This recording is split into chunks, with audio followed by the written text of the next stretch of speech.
How's everyone doing today? Today's lesson is going to focus on the next type of factoring, which is difference of squares. Factoring is really like a hierarchy. I'm going to share with you a flow chart. First thing you're always going to do is last lesson, look for a GCF.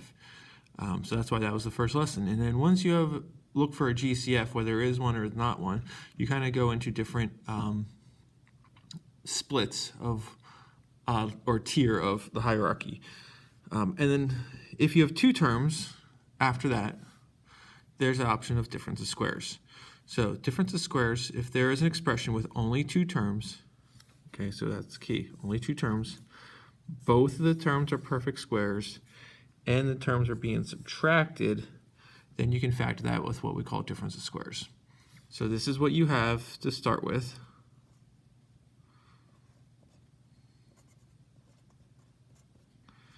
And this would be the factored form. So notice this means a perfect square because it's squared minus another perfect square. So it's only two terms, they're being subtracted and they're both perfect squares. That would factor into two sets of parentheses. So that, again, that kind of looks like FOIL, right? So now we're really reverse foiling instead of just reverse distributed property. We're reverse foiling. And notice right here, we have just a and a. So how do we get a from a squared? So the way we get a is equal to the square root of a squared. So ultimately you're taking the square root of that first number, putting it in the first set of the parentheses, the first slot or the first term of the parentheses. You're taking the b squared, that second perfect square, and again the way we're getting b is we're taking the square root of b squared. So we take the square root of b squared, put that in the second term of each parenthesis, and then we have one plus sign and one minus sign. And it's really just a formula that you can do. And again, you can always then check that and see if it checks out. So for example, if we have x squared minus 9, we still look for a GCF first. However, there is no number or variable that goes in both x squared and 9. So then we go to our next little option. There's two terms. X squared is a perfect square, x times x. 9 is a perfect square, and they are being subtracted. So it says identify the square root of each term. So the square root of x squared is x. The square root of 9 is 3. And we make our two sets of parentheses and put those answers in the first. The x goes in front because the square root of that first term goes in front of the set of parentheses. The square root of the second term, which is 3, goes in the second number of the parentheses, the second term. And then you always have one plus sign and one minus sign. And we can check this if you don't believe me that it works. Here's a quick little check. Remember, this is reverse of FOIL now. We unfoiled here. So if I FOIL this, I should get what I originally start with. X times x is x squared. X times negative 3 is negative 3x. 3 times x is positive 3x, and 3 times negative 3 is negative 9. And notice what happened here was those middle terms canceled out. So I'm left with just x squared minus 9. So that is a check.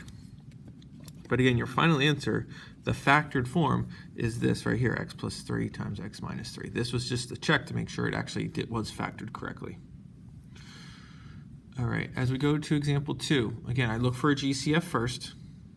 So I have 9x squared minus 25.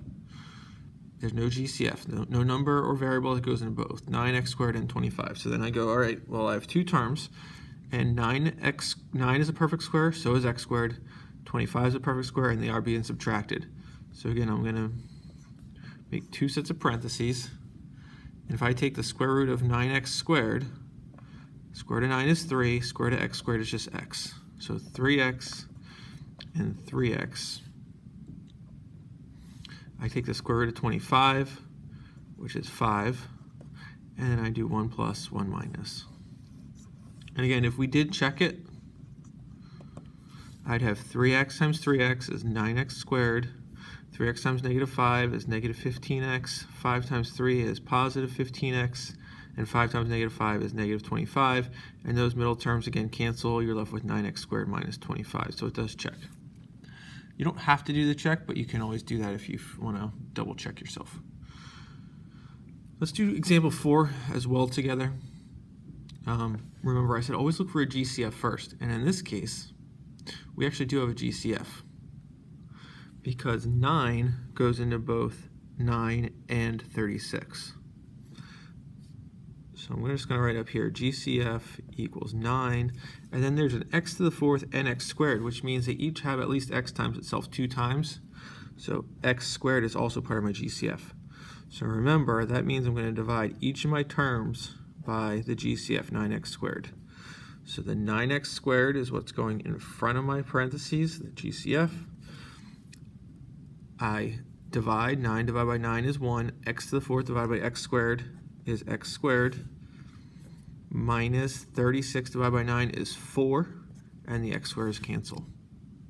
Now, this is where it starts getting tricky, because you got to see if you can keep factoring. Last section, when we just did GCS, there wasn't anything else you could factor. Now that we're getting more in depth, we look to see if we can keep factoring. And in this case, inside my parentheses, I have 2 terms. X squared is a perfect square, 4 is a perfect square, and they are being subtracted. So what that means is that now I have to factor this inside part with difference of squares as well. So your GCF stays in the front. That doesn't change. I take my 2 sets of parentheses, take the square root of x squared, which is x, square root of 4, which is 2, and again I do my opposite signs. And now that is factored. If you were going to check this, one way you could check it is you could divide or multiply the 9x squared to just the first set of parentheses. So I could have 9x to the third plus 18x squared. And then I'd have to FOIL that. So it would be 9x to the fourth minus 18x to the third. And then I do this one plus 18x to the third. And then I do the last, minus 36x squared. And again, notice those middle terms cancel out, so I'm left with 9x to the fourth minus 36x squared. It does check. All right, try example 3 on your own. All right, for example 3, we have, look for a GCF first. There is no number or variable that goes into 25x squared and 16y to the fourth. So therefore, I have 2 terms. 25 is a perfect square, so is x squared. They're being subtracted. 16 is a perfect square, and so is y to the fourth. So, with that said, I am going to do difference of squares. I'm taking the square root of 25x squared. Square root of 25x squared is 5x. So I'd have 5x and 5x. And again, the reason that's true is because 5x times 5x is 25x squared. Then I'm going to do the square root of 16y to the fourth. And if you're struggling with these other exponents, you're thinking what times itself is 16, which is 4. And then what times itself is y to the fourth? Well, y to the second times y to the second is y to the fourth. So therefore, this would be y squared, 4y squared. So I put 4y squared and 4y squared. One opposite sign, one plus sign, one minus sign, and you are finished. All right, there's some practice problems. Read Google Classroom for what you were assigned for the practice problems.